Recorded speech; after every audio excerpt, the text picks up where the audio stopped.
Ukraine किसी भी वक्त सरेंडर कर सकता है, उसे किसी भी वक्त पराजय का मुंह देखना पड़ सकता है। रूस ने 24 घंटे में यूक्रेन पर इतनी मिसाइलें बरसाईं कि यूक्रेन के 10 शहरों में त्राहिमाम मच गया। जर्मनी और अमेरिका की सीक्रेट रिपोर्ट ने दावा किया है कि यूक्रेन की हार बहुत निकट है। बावजूद इसके यूक्रेन को बचाने के लिए अमेरिका ने हथियारों की नई खेप देने का ऐलान कर दिया है। लेकिन इस वक्त सवाल यही है कि रूस के सामने आखिर यूक्रेन अब कितने दिन टिक पाएगा। रूसी फौज का ये वो प्रहार है जिससे यूक्रेन में हाहाकार मचा हुआ है। पुतिन की सेना हर फ्रंट पर भीषण विस्फोट कर रही है। यूक्रेनी फोर्स हर मोर्चे पर चोट खा रही है।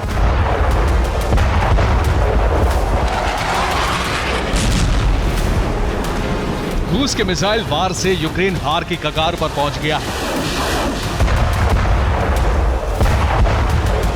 यूक्रेन के पास हथियार खत्म हो चुके हैं। बड़ी तादाद में जवान मारे जा रहे हैं। जो बचे हैं वो निहत्थे हैं। इसलिए रूसी फौज के सामने हथियार डाल रहे हैं। वॉर जोन से आ रही तस्वीरें इस बात का ऐलान कर रही हैं कि यूक्रेनी सेना बहुत जल्द सामूहिक सरेंडर कर सकती है और इस तरह पुतिन कीव पर विजय पताका फहरा देंगे।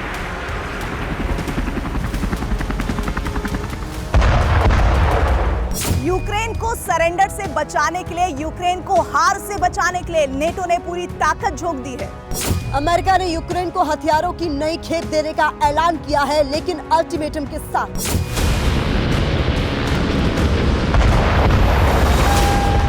अमेरिका ने ज़ेलेंस्की को अल्टीमेटम दे दिया है कि वो काउंटर ऑपरेशन को तेज करे, तय समय में रूस पर पलटवार करे। अमेरिका हथियार और रुपए दे देकर थक चुका है, इसलिए अब उसे परिणाम चाहिए।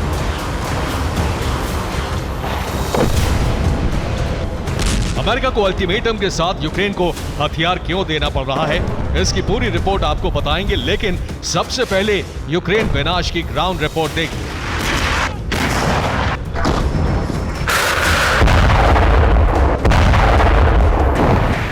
पिछले 24 घंटे में रूसी फौज ने यूक्रेन को बारूद से पाट दिया है।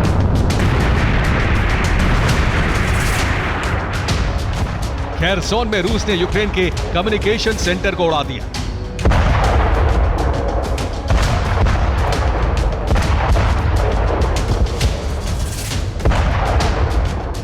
डोनेस्क में रूसी फौज ने क्लस्टर बम से तबाही मचाई।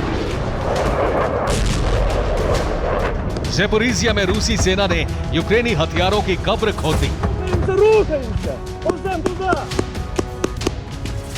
बाखमुत में यूक्रेन की फ्रंट लाइन को तबाह कर दिया गया। क्लिश्चिवका में यूक्रेन के 20 से ज्यादा सैनिक खत्म हो गए।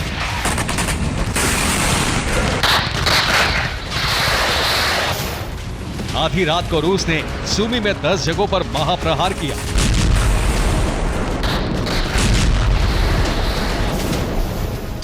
खार्किव में यूक्रेन की कई फैक्ट्रियों को बर्बाद कर दिया गया।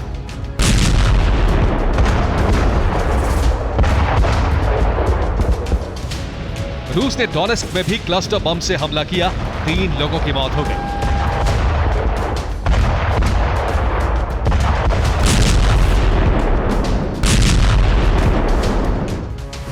बाखमुत में फिर से जंग की विध्वंसक आग भड़क चुकी है। यहां रूसी सेना अंधाधुंध मिसाइल दाग रही है।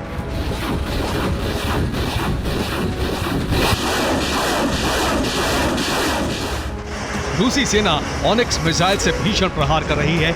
यह वो मिसाइल है जिसकी काट यूक्रेन के पास नहीं है। यह बात खुद यूक्रेन के कमांडर ने कही है। असल में रूस ने पश्चिमी देशों के ज्यादातर हथियार जब्त कर उनकी काट तैयार कर ली है। यही वजह है कि अब यूक्रेन के एयर डिफेंस सिस्टम काम नहीं कर पा रहे हैं। नतीजतन यूक्रेनी सेना को भारी नुकसान हो रहा है।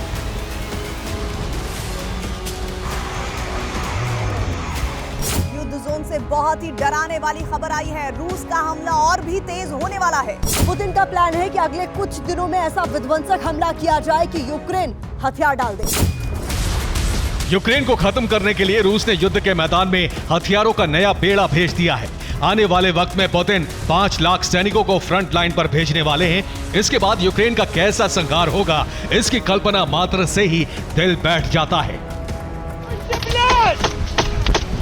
यूक्रेन जंग में बुरी तरह मात खा रहा है, इसीलिए अमेरिका ने यूक्रेन को 3,280 करोड़ रुपए का हथियार देने का ऐलान किया है। इस पैकेज के तहत यूक्रेन को ब्लैक हॉर्नेट ड्रोन भी मिलेंगे। अमेरिका ने हथियार तो देने का ऐलान किया है, साथ ही ज़ेलेंस्की को अल्टीमेटम भी दे दिया है।